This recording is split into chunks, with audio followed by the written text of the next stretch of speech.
L'origine du projet du Club des 6, c'est une réponse que j'ai souhaité apporter à la situation de ma jeune sœur Sabrina, qui a eu un accident de voiture il y a un peu plus de 20 ans et qui, après un parcours en établissement médico-social, a passé plus de 10 ans chez mes parents et aspirait à une vie plus ordinaire, une vie où elle pouvait vivre comme tout le monde dans un appartement, sans être dépendante de ses parents et sans non plus être obligée d'être accueillie en établissement.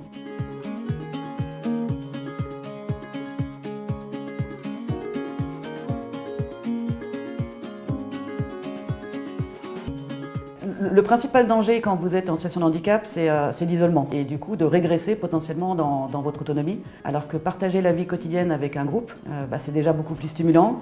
On s'entraide, on communique, on développe ce que je vais appeler les compétences sociales.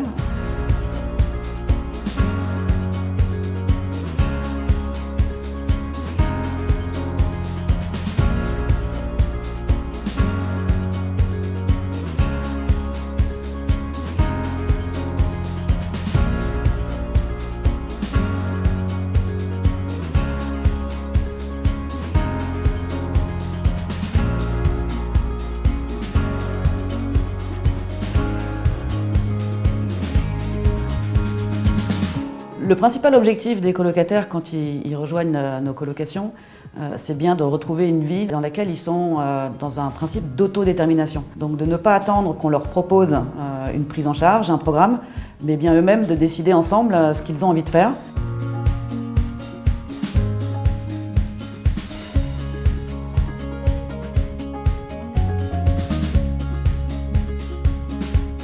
Ils ont tous un handicap différent.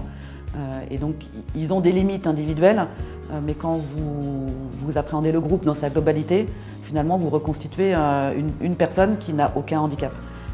Et c'est assez magique de voir effectivement à quel point se développent ces notions de solidarité, de complémentarité au sein de chacun des groupes qu'on accueille dans nos colocations.